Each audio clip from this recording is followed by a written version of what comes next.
Wiren's eye. Straight. Oh, hello. Do not touch that dial. Do not alter your TV screen. There is nothing to be alarmed about. It's already off. What you have seen and are going to see are merely the antics of a few of the crazy people that are among the first, among the few elite to, how will I say it? Just flutter your foot, Rob. Crash and Foot burn. fluttering. Crash and burn. Crash and burn. Did you hear that, folks? Crash and burn. It's the Crash and Burn Show, starring Rob Crash and Peter Burn. There you go. Beautiful transmitter location of Channel 26 high atop Mount San Bruno. And this morning, Rob Wiren has dropped by. How are you? Good morning, Al. Just fine. How are you today? Boy, it's neat that you came by with this fine vehicle here that we're going to take a look at. I see in the front of it, it says Lincoln Continental Owners Club. Right. I'm one of the local people on the Lincoln Continental Owners Club. I edit the magazine, and this is a 40 Continental here.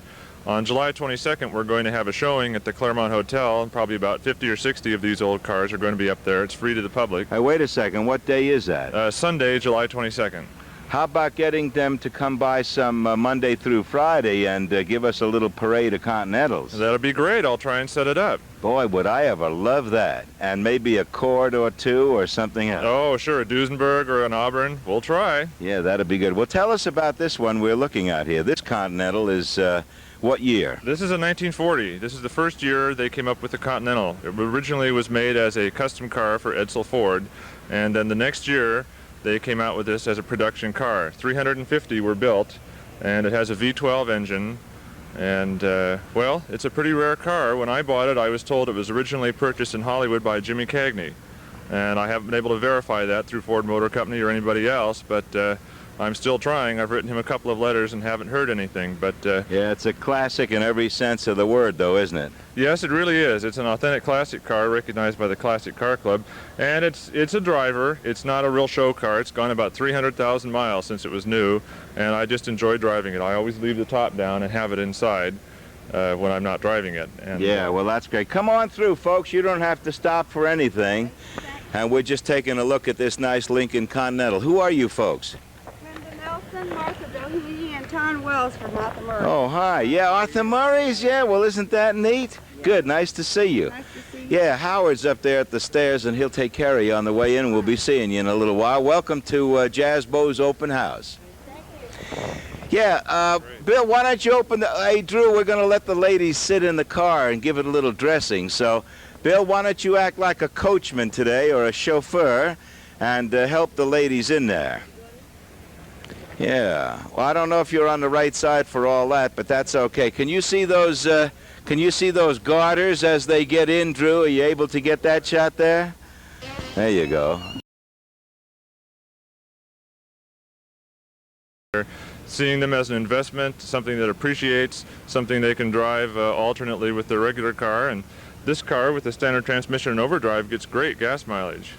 Yeah, it's really a neat looking car. I was wondering too, in just a moment, if we have time, you might be able to turn it around and we can get a look at the rear end treatment of the car, because that's also very beautiful. Is this Raymond Loewy designed body, do you know? No, Raymond Loewy made himself a customized Continental in 1946, but this was basically designed by Edsel Ford and Bob Gregory, and it was originally made out of a Lincoln Zephyr. They customized it and cut it down, and as I say, they made one for Edsel Ford, and it was so popular and so many of his friends liked it, the next year they came out with it as a production car. Good shot. Now, you were going to tell us about a show or an exhibition that automobile enthusiasts might be interested in, huh? Right. This is over at the old Claremont Hotel on the Oakland-Berkeley line in the foothills there, and on Sunday, July 22nd, the Lincoln Continental Owners Club and the Lincoln Club and the Lincoln Zephyr Club, all three clubs are having a joint show. And this is something that's free to the public. Anybody with a Lincoln can show their car. They can contact me for that.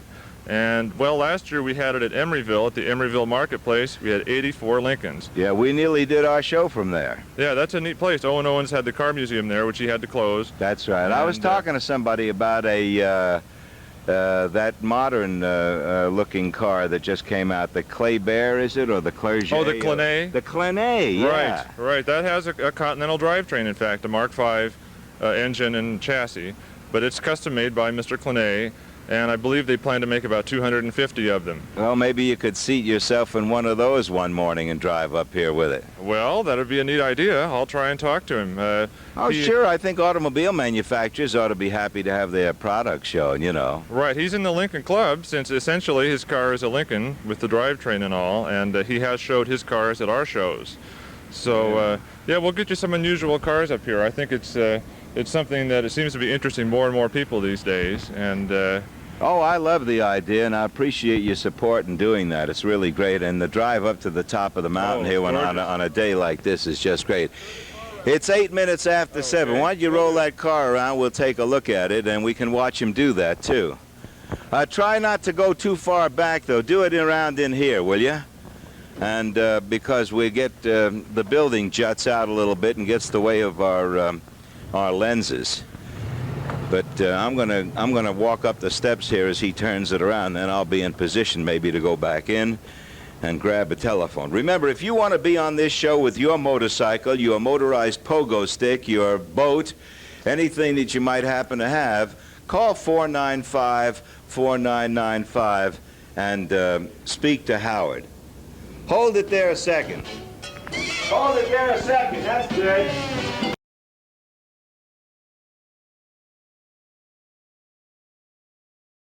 No, I know what it means. I mean, we'd love to know what's going on. I appreciate your calling. I really do. I appreciate it, and I thank you for it. Sure enough. Yeah, it's really neat. Thanks a lot. Anything that anybody notices about this program, if you'll call and tell us, we'll really like it. Okay. There you go. Bob Wasserman, the handwriting expert, is here to give you the verb. Is it verb? Verb. What is the verb? C-A-T. Oh, C-A-T. Yeah, that's it.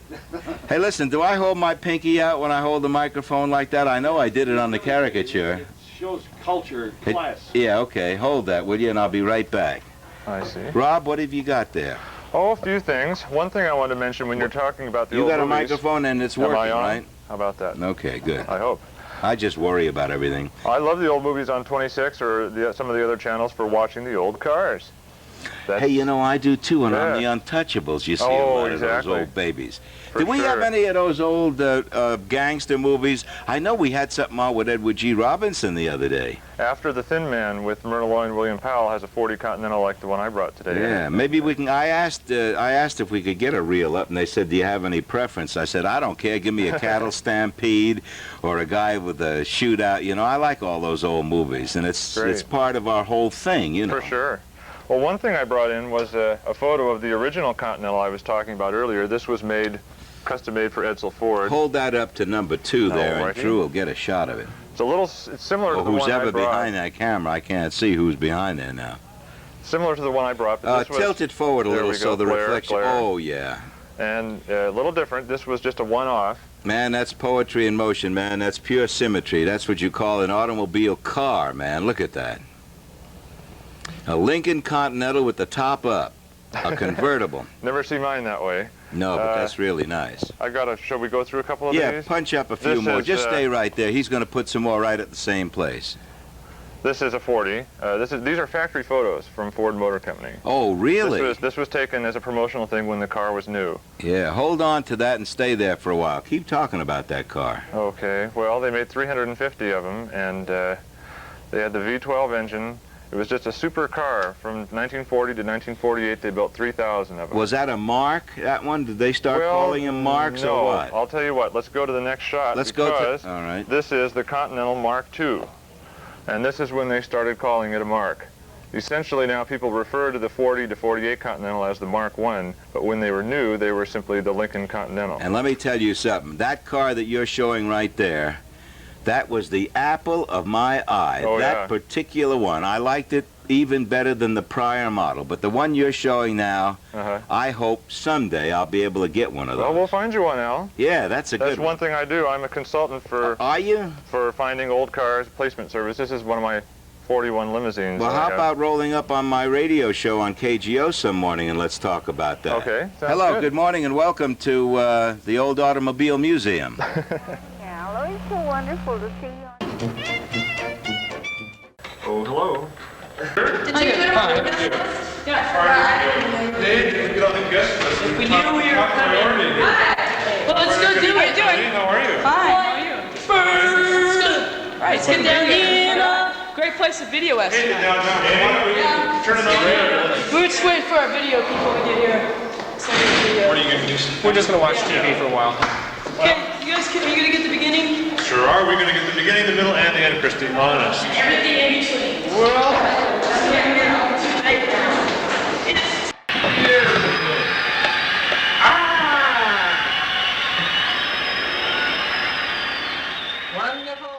Correct. We're with the bees. We're with the bees. It's Wait a second. BEAS, right? Killer bees. Right, the bees. Killer The bees. bees. And we're talking Bullshit, with I'm a killer none other than a man who calls himself and is known to everyone as the Bees. Dennis Beasley. Howdy. And, I'm just gonna spill my brains all over the speakers so you can see what they sound like. And we'll be doing that in just a few minutes here. Turning up the background is Tom Van Gogh, guitar. Oh yeah, it all started one day about 10 years ago when Country Joe came over and wanted to trade his Les Paul for my motorcycle.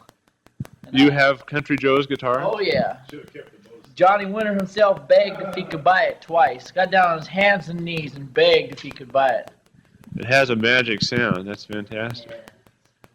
And in the background over here, we have Victor K. Hi, folks. I'm absolutely insane. Don't pay any attention to me. The only reason these guys keep me around is so I can beat the fuck out of this wood. What do you think? Well, He does beat on the drum. Speaking of the wood, out of the woods comes the cat, Felix. Felix, banana, roll Felix. over here. Felix! Cruising through a mushroom garden. When suddenly he turned the corner and began to drive up a rainbow. For semi-middle-aged people who like to rock and roll, we'd like to prove to the fact that there is somebody in Oakland that's around 30 years old that can rock and roll.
Oh, hello.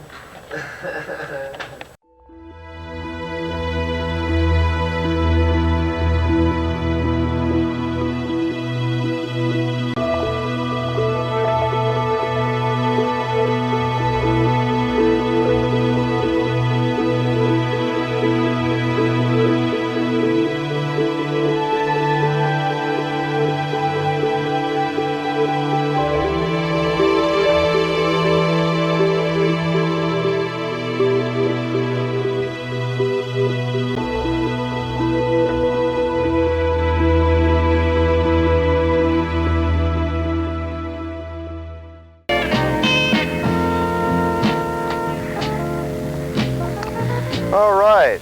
Good morning and welcome to the program.